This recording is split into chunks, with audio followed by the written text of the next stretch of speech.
Is everything predestined, or do we have destiny under our control? This is the only genuine question in this world. All other questions are projections of our own whims and fancies and all the permutations and combinations of our notorious minds and its projections as thoughts and feelings. But this question stays because this is very, very fundamental question. Do we have the destiny under control, or everything is predestined? Should we believe in fatalism, or we should take charge and control the life the way we want it to happen? I will give you two examples, two anecdotes. One from Crime and Punishment, a very, very interesting book that I read back in my childhood. It is written by Dostoevsky, and I recommend you read this book as well. It has some fantastic life lessons, some of the some of the mind-boggling life lessons you will find in this book.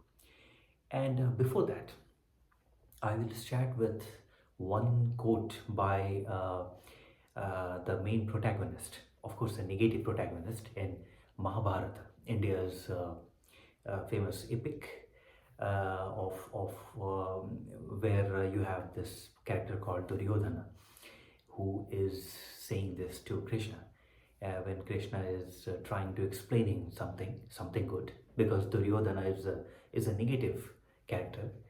So he tells him that, "Oh Krishna, do not tell me what is right and what is wrong. Do not tell me. I know. You don't have to tell me this is right and this is wrong.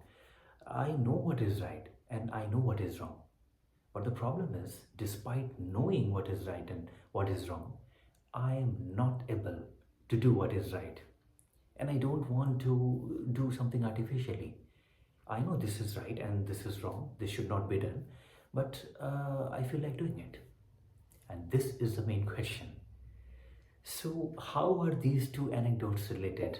Crime and punishment, and this quote by Duryodhana. In Sanskrit, it's actually interesting if you understand a little bit of the nuances, the linguistic semantics of Sanskrit. The quote is "Janami dharmam nachame pravritti, janami adharmam nachame nivritti." Pravritti and nivritti are two antagonistic ideas. So one means that something is building up your feelings and thoughts and behavioral patterns, maybe you can say. It's not necessarily the correct translation, but you may say it's the patterns of behavior, they are building up. And nivritti, the opposite word, means letting go and release and getting untangled from the knots. So let's look at the Crime and Punishment story.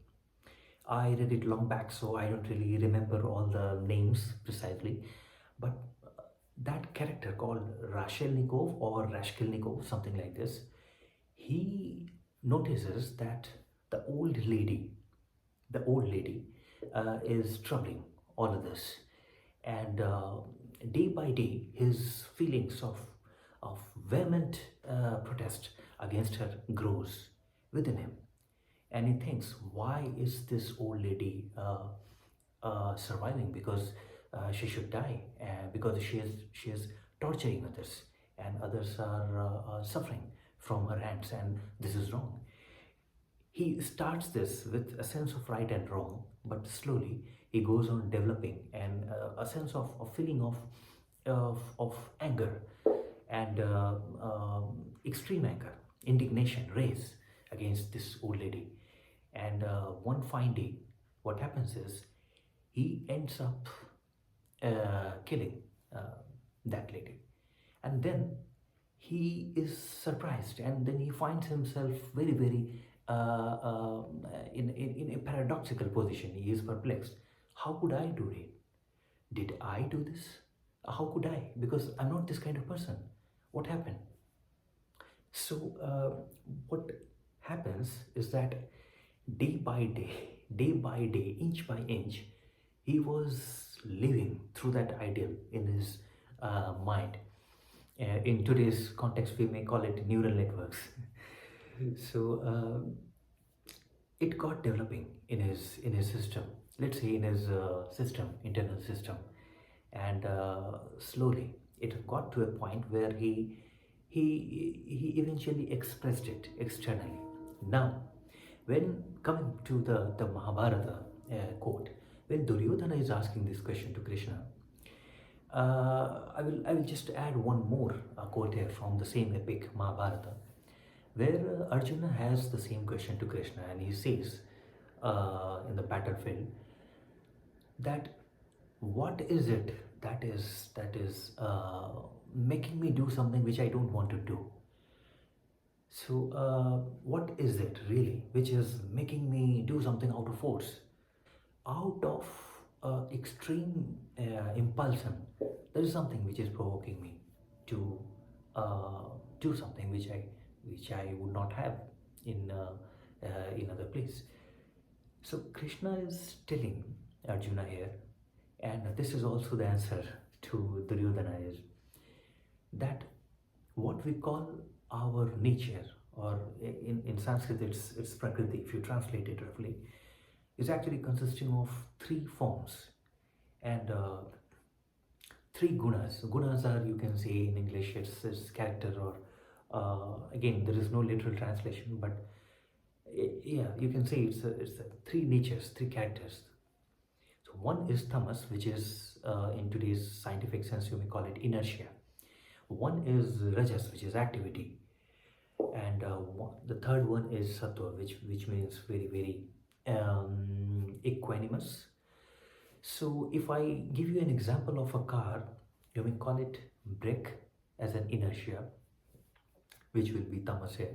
Just to give you an example, analogy, rajas means action, accelerator, and you may call, let's take this example of sattva as the clutch, which is regulating. You need the clutch to regulate these two.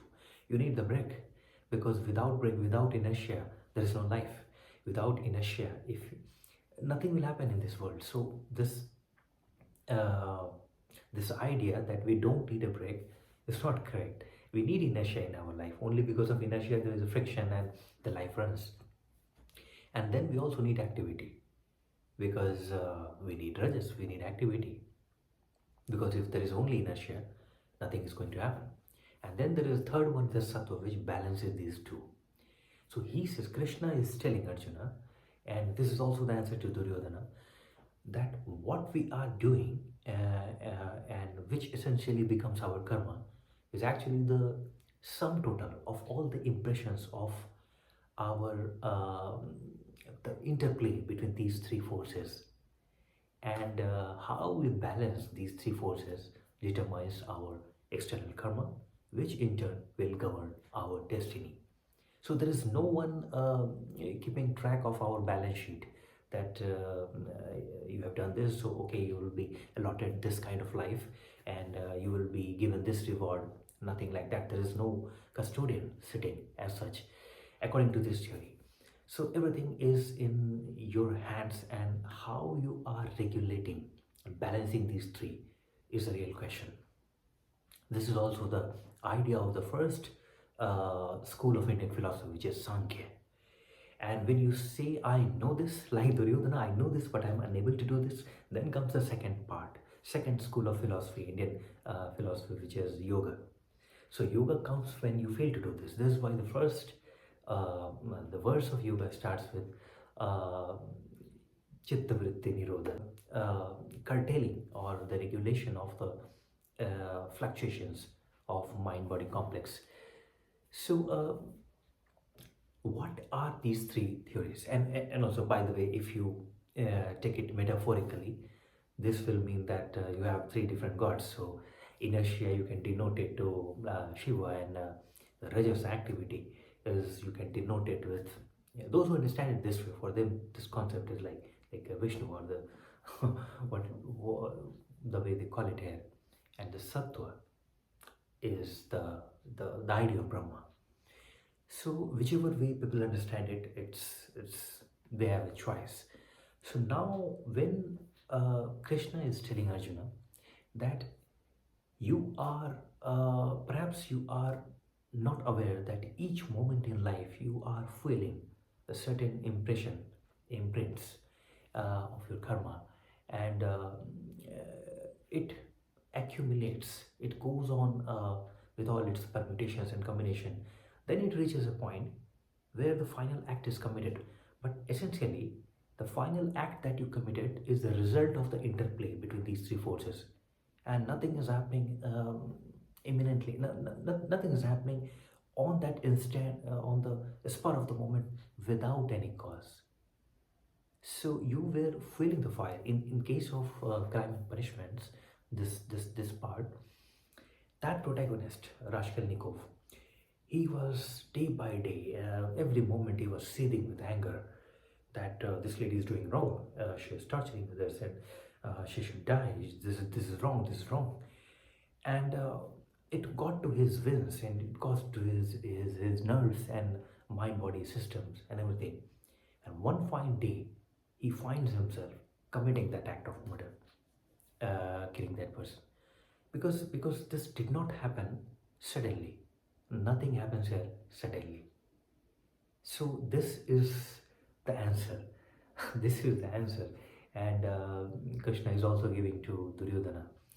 So now the question comes, all right, so if it is an interplay between these three forces, tamas, rajas, and sattva. By the way, um, by the advent of 20th century, we could come to know that when we were able to break the atoms, we came to know it's electrons, protons, and neutrons. One is negatively charged, one is positively charged, and one is neutral. So that doesn't mean that just because neutrons are neutral, they don't have any charge. That doesn't mean that you can take away the neutrons. No, they are very much in the process. They're there. Without neutrons, you cannot imagine this world in existence. So each one of them have got their roles: electrons, protons, and the neutrons.